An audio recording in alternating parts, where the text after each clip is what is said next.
is great teacher Onizuka saying hi from Anime Oasis.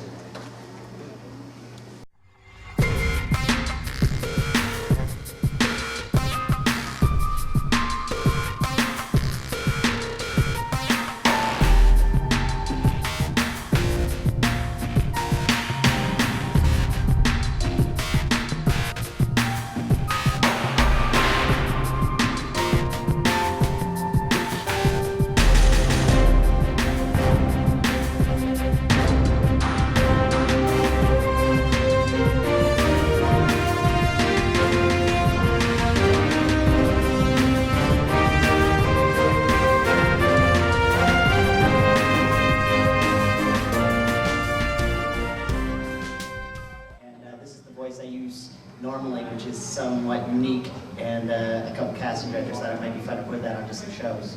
So that's how I got my start. How about anybody here? Does anybody here have any aspirations to be a voice actor themselves or voice any of the characters? A couple of you? Everybody else is just happy watching, being part of the system? Anybody else have any other questions with regards to the voice acting element of it or anything like that? Or something? Yeah? How much do I make? I can tell you, but I'd have to kill you. We make varying degrees of money, so nobody talks about it. But it's not as much as you like to think. For the voice, what we do a lot of times, what we're doing with anime is, of course, there's generally another language that the voice was originally done in, and so we're simply redubbing the voices, so we get paid what dub work is worth, which is, you didn't hear from me, but it's about $4 a line. So it's, I mean, it adds up. We do a heck of a lot of lines, so I'm not making, $13 at the end of the day, but I'm not walking out with 20 grand either. So somewhere between $13 and $20,000 a day is what that probably clears it up. Yeah, go ahead. What do you enjoy doing the most? Sorry? What do you enjoy the most? What do I enjoy? Well, that's a great question. I think one of the best parts about voice acting is the fact that it is so animated in the session. Although it's all done with the voice, like when you do a TV show or a movie, you're using your whole body, and you'll hear actors talking about, I'm just going to do this line with my eyes, I'm not even going to say it, or all this kind of stuff. But inside the studio, like when you're fighting somebody, guys are kung fu fighting. When guys are, getting beaten up, we're getting beaten up. We go in one at a time, so we're kicking our own butts.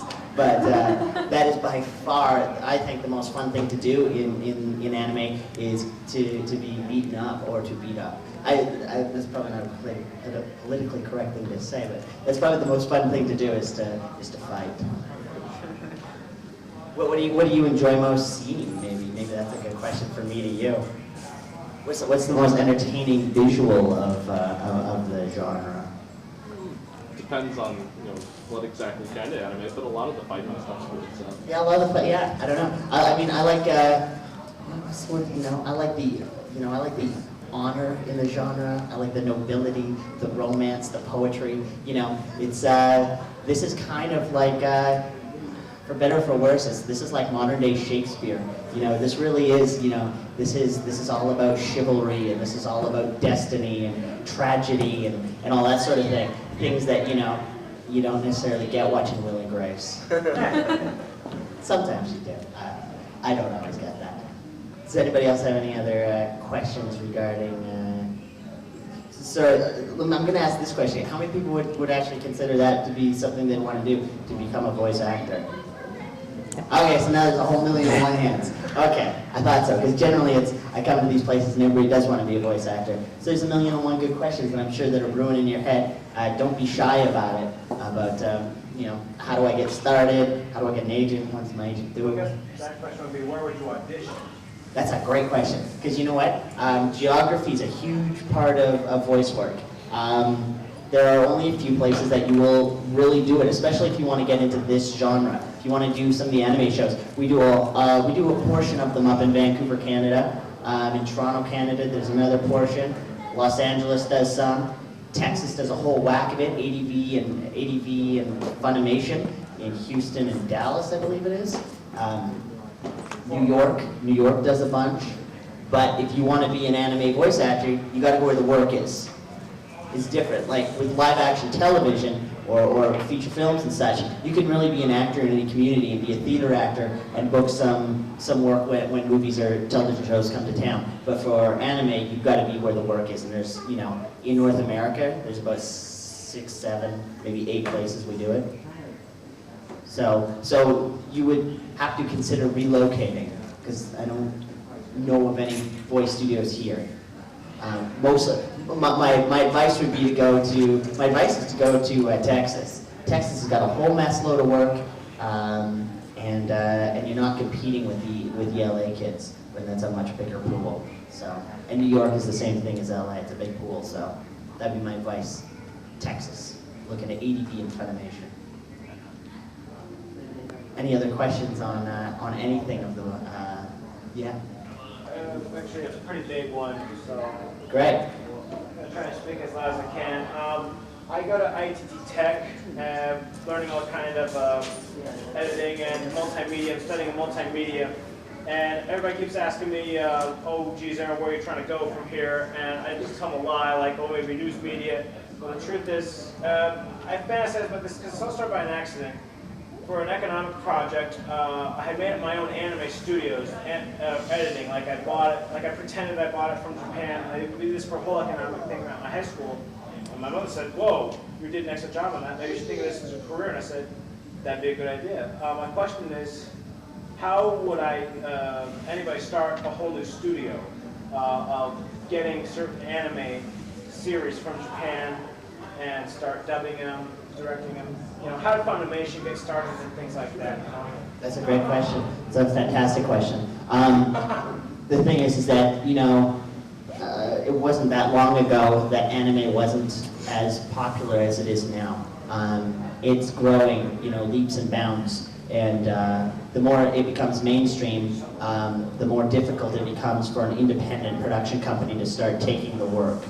So, you know, if to do that, my advice would be probably get started with one of the companies that's already doing it and branch yourself off. I know there's a voice actor, voice director I've worked with from New York, who that's how he got his start. He started out doing voice acting, then he started doing some casting for the studio. Now he's branched out and he's doing his own studio stuff. But because it's becoming such a popular genre, the titles are becoming more expensive to get. And there's a higher demand for it, because there's, you know, if it's a good show, and you'll need a good show to sell it here, chances are there's a few other people bidding on it already. So my advice is to maybe start with one of these companies that already exist, and branch off afterwards. Like how would you hire this? Like suppose I'm not the voice actor we're looking for. Should I say, wait, I'm also good with editing and things like that? Would they also be looking for technical people too? Yeah, absolutely, and that would be my advice, particularly if you wanted to get into getting your own titles, go on the production side instead of the performance side. Because me as an actor, I have no way of, you know, we're doing a show at Inuyasha right now. I want a role, I can't just go grab one, I gotta wait my turn. So it's, you know, but if you're on the production side, you have more control over that than the performance side. Also, Yep. so if anybody else doesn't have it.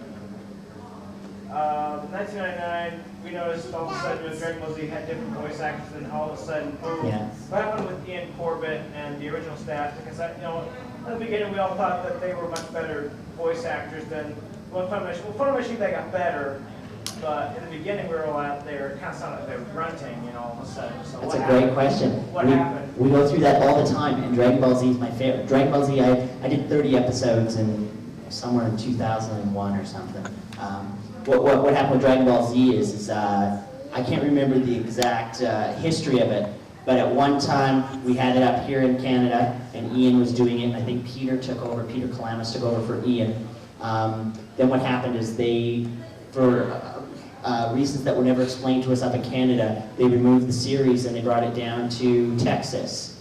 Unfortunately, on an international scale, because this is a show that's very popular, not just here in America, but all over the world. And to the rest of the world, everybody on Dragon Ball Z sounded like a cowboy. So everybody had a bit of a thing going on there, and it's like, it's hard to be Goku when you're, you know, going down to the creek to get some, you know, fire, water, I don't know. So what they did is they brought it back to Canada. By the time they brought it back to Canada, a lot of these actors have moved on, so they had to recast. Like I said, a lot of actors up back home. Richard Cox is the guy who plays Inuyasha. I don't know if anybody's familiar with that series, but Richard's also was the kid from Black Stallions, one of the guys from Breaker High.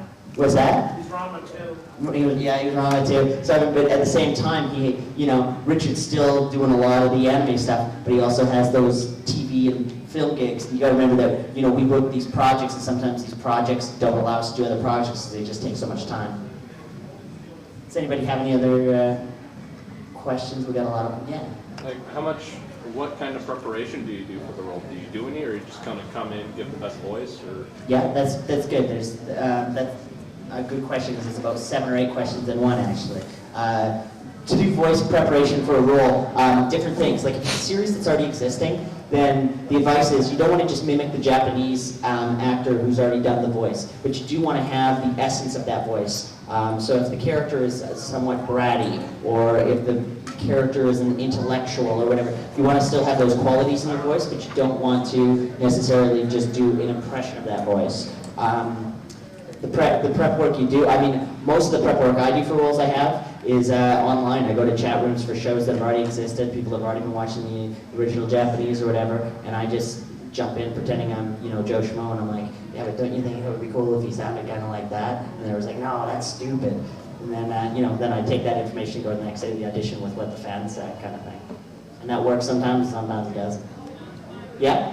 In Dragon Ball Z, what character were you? I play 2 characters that nobody ever seems to know. I think it's like episode 195 to 232. There's characters named Idasa and Moki, and you get some battles with Trunks and stuff. So, but yeah.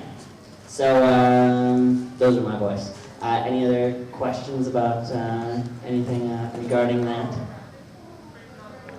But does anybody know what I do specifically? Maybe I could share something with you guys that way. Like your impressions of? Well, just some of the shows. I don't know.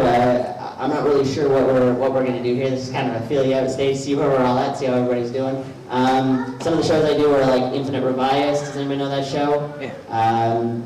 Do Hamtaro, of course. Do X-Men. What else is there? Zoids Fusers. Dragon Drive. There's a bunch of shows. Yeah. Does anybody have any questions on the shows or on the art of voice acting? Are you talking about X-Men Evolution? Yeah, I do X-Men Evolution. Which voice are you? I do a character named Sunspot. He's a Brazilian. Yeah, that's me. So, yeah, it's kind of like Superman, but from Brazil. Yeah. And it can turn into fire. Richard Cox plays on it too. What's that? Richard Cox. Richard Cox is, yeah, he's in there somewhere. I can't remember what the heck he's playing, but he plays one of the, I think he's one of the good boys. Quicksilver. Is it Quicksilver? Right. Any other questions? Yeah, back here. What do you do in regards to Hamtaro? On Hamtaro, I play the character Stan, Sandy's twin brother. The cool one. The sexy hamster. That is who I play. I'm the sexy one. Anybody have any? I'm going to throw some advice to you. I'm going to throw some advice because I saw a whole bunch of hands for people who thought that they might want to get into voice acting. Can I ask to see those hands again, just one more time? Who wants?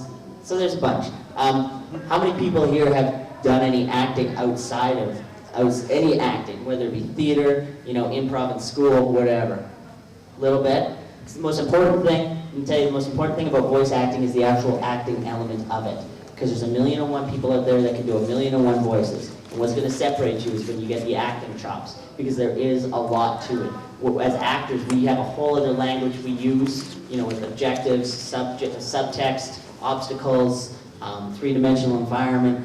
We have this whole language of how to convey a story, or there's a lot of mechanical and scientific elements to this storytelling. And my advice is train, do some theater, take some classes, whatever the case may be, but act first. Then my advice is to then learn how to do 1,000,001 wacky voices. And 9 times out of 10, the voice you have right now is probably the voice you'll use more often than not. Anybody have any other questions about the world of anime or voice acting, or anybody just got something they want to get off their chest? Any new projects? Any new projects coming up? No, you know what? We just, here's a technical, we just ratified the animation agreement back home. So we had a whole bunch of shows that were kind of in hiatus until the production companies could figure out how much they had to pay us. We figured it all out though, and we talk about it in 2 days from when I get back home, and shows will start coming back again in the next 2 weeks or so. But yeah, there'll be some new shows. Definitely going to be some new shows. There's one, I'm not allowed to talk about it, I'm sorry. There is one, definitely, that we've already started. I guess for animation, my question is in like certain series like Dragon Ball Z and like a couple of other series I know, there's quite a few episodes that were actually banned from national television. Yeah. Are they going to dub those episodes still, and make them available under a rating, or are they just not going to redo them? We're not doing them back in Vancouver. I know that much.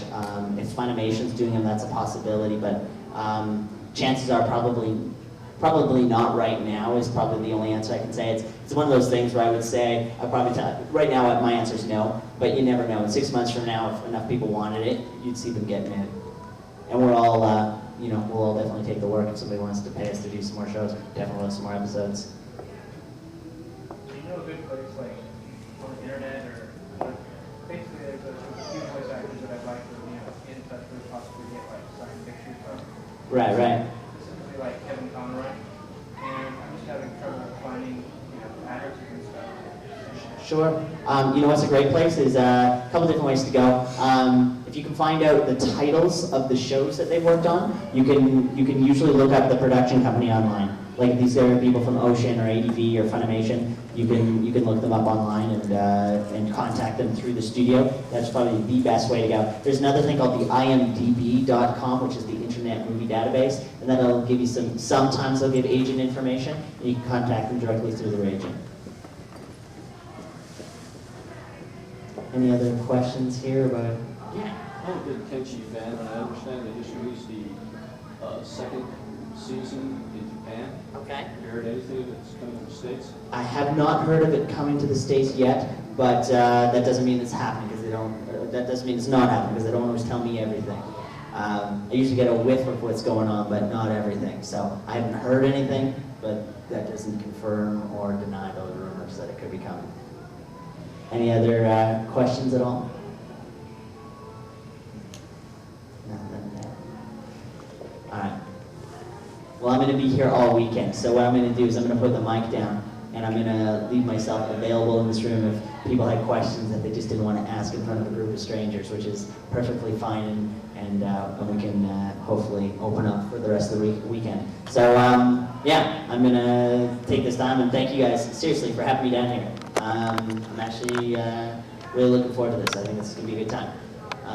And if you see me around, it's Michael. Come up and ask me whatever you want to ask me. Like I said, I teach voice actors back home how to get into the world of anime. I do voice acting back home, and there's a lot of elements that I can share with you if you're curious about what you want to do.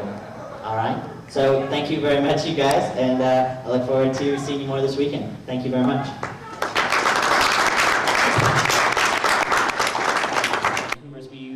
System, and so does LA, and so does New York and Toronto. The only one who doesn't do that is Texas. Texas has to be different, but Texas just wings it. But everywhere else in the world, we do a beep system, and what you do is you have a set of headphones on, so you got the cans on, you get your eyes down here on the script, you got one eye on the script, one eye on the TV show that you're watching, and one eye on the director, and then I know that's 3 eyes, but that's what you have to have. And you watch you listen in the thing, and inside the cans you hear beep, beep, beep. And on that 4th beep is when you start reacting and talking, and everything we do is scripted, everything. Grunts, moans, reactions, and it's like closed mouth, clenched teeth, and everything's code, so it all is like, CT, punch, react, kick, exert, grunt, moan, CM for closed mouth, 2, OM, open mouth, yell, fall, comical, clumsy, thud. And it's like, And you kind of, and you read that and you do it, it's almost like karaoke singing sometimes, you know, you kind of read the words of the action issue going along, but you're reading the words like this and then you're watching. 9 times out of 10 that you could just watch the show and watch the picture, and you know, you look at the script, you kind of get an idea what's going on, you memorize the words at the very least, you only do one kind of chunk at a time, then you look up and you just kind of follow the show and try to match it. It usually takes 2 or 3 takes to do it. So, but we use the Phantom 4 beep system everywhere in the world but Texas. In Texas, I love those kids. If you guys ever get to meet any of the guys from 80 Films or Funimation or whatever, man, they're like, no, we just want to watch the show, and the directors are adamant. They just sit there and they watch the show and they just wait till, and they just watch for the flaps to move. So, kudos to them. It's tough work. I would never want to do that, ever. Way too hard, way too hard.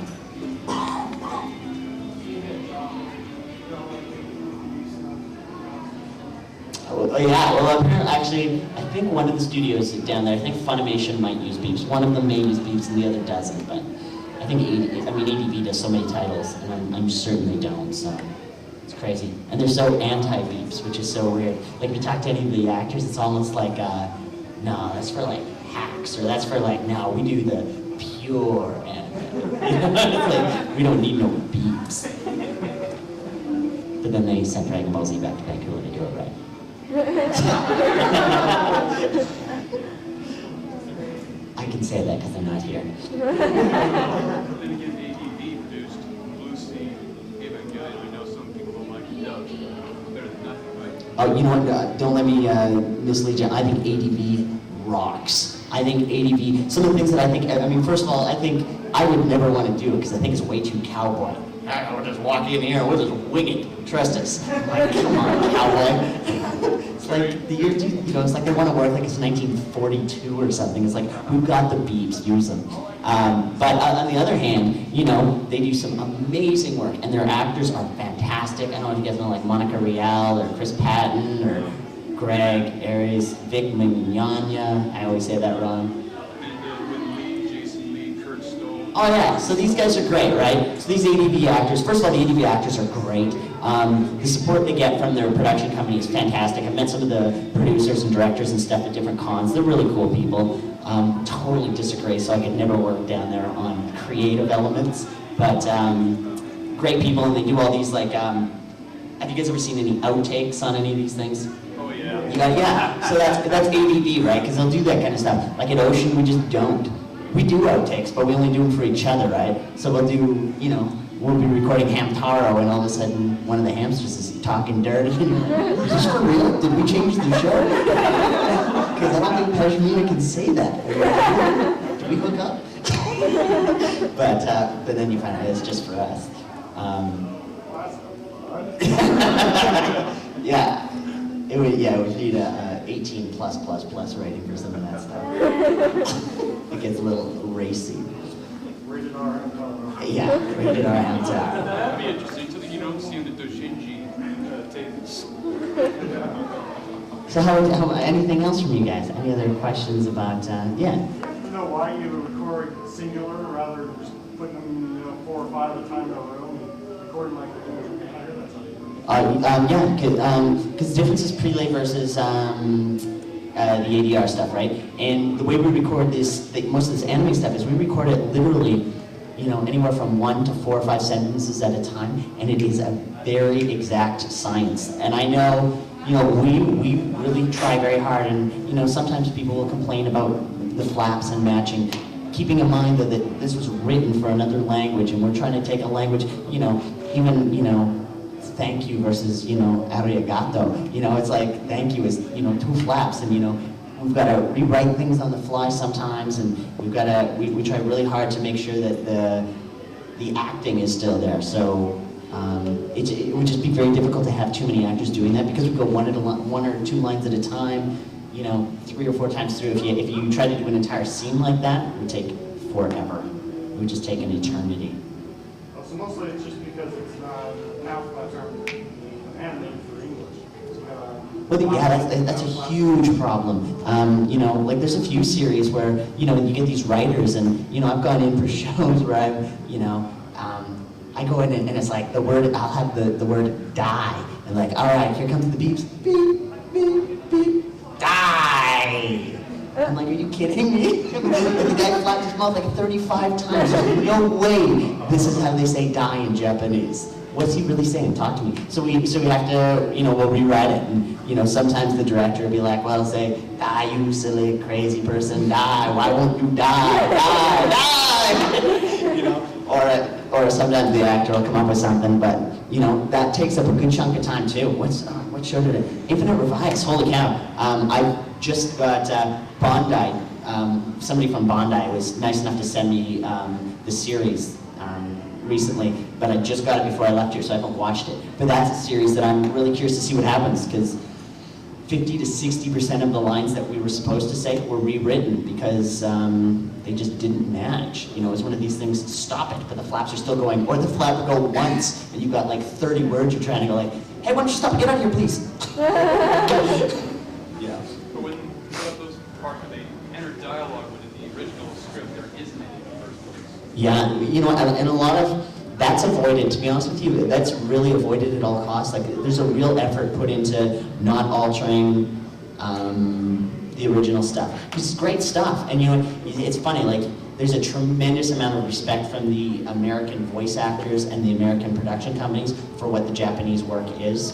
Love it and don't want to mess with it because it's it's beautiful and they've created a new piece of art. It's like doing Hamlet is like somebody else has already done it 101 times, so you don't want to go out there and rewrite Hamlet to put your own stamp on it. You mean like Keanu Reeves doing the... Much Ado About Nothing? Yep. Yeah. That was a bit of that was a tough one. But at the same time, we do want to make it a somewhat original. Like I don't want to simply copy, famous voice actors, resonance and all his actions and just simply redub it into English. As much as many people would love to see that, as an actor, you still want to be able to put your own creative touch on things. Like if everybody wants to be an actor, you want to, I want to get a script and see the character, and I don't want to change the character, but tell me stuff about the character, like, most of the characters because most of them are teenagers, so they've all got angst, and they've all got, a bit of a bratty side, or this or that. Tell me that, but don't tell me, he sounds kind of nasally and he screams a lot. Maybe that helps, but for the most part, just tell me elements of the character, like what makes this character this character.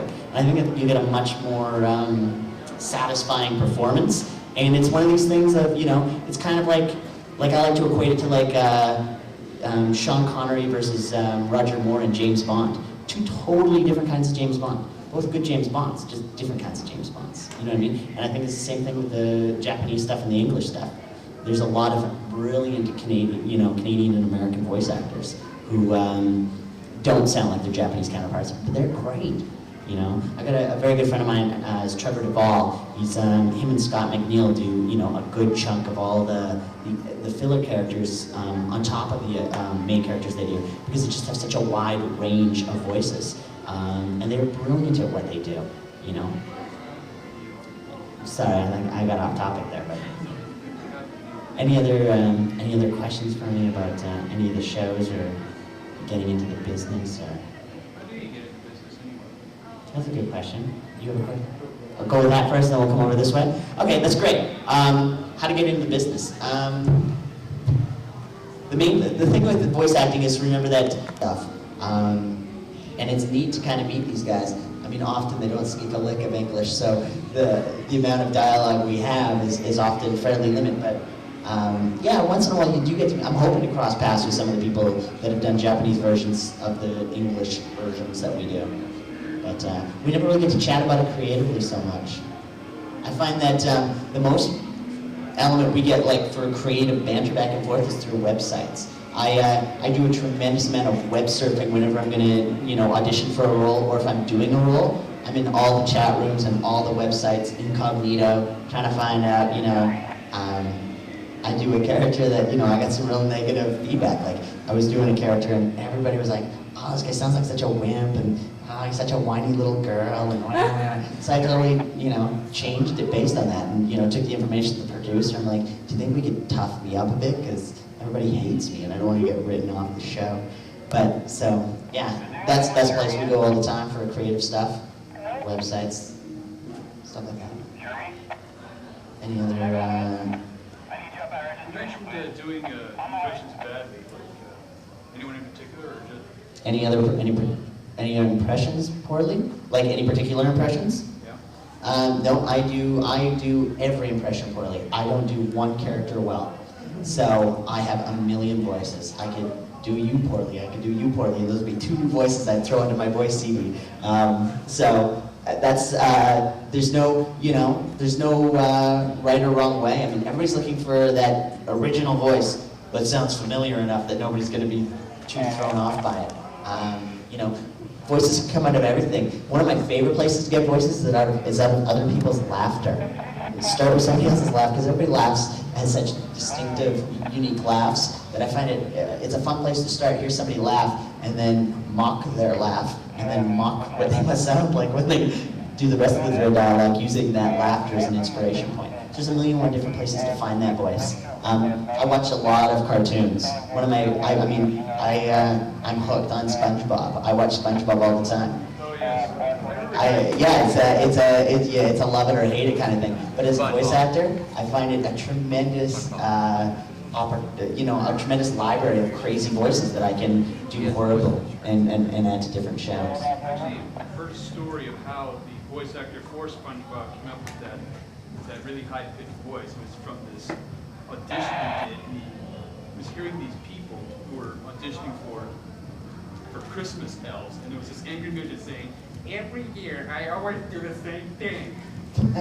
Well, that's the thing, you never know. Like I know a friend of mine, Scott McNeil, half his voices come out of stupid laughs that he does in his car or whatever, He'll be driving around and he'll be listening to someone on the radio and be like, it's like, wow, I guess that's a new voice. Good for me. So there's a million and one, and the thing is, we learn from everybody. I mean, I learned that from Scott, the laughter thing. Hank Azaria from The Simpsons, who I saw him in an interview, and I was like, oh man, I wish I could get, his kind of work. That guy's got a million and one voices. He must be able to do any voice. He's like, and in the interview, he's the one who said, I can't do impressions. I can't do anybody. I can barely do the voices I do. They're just horrible impressions. Is he the one who does Homer? No, that's Dan does Homer. I think Hank does like Mo and Chief Wiggum and stuff. I appreciate it.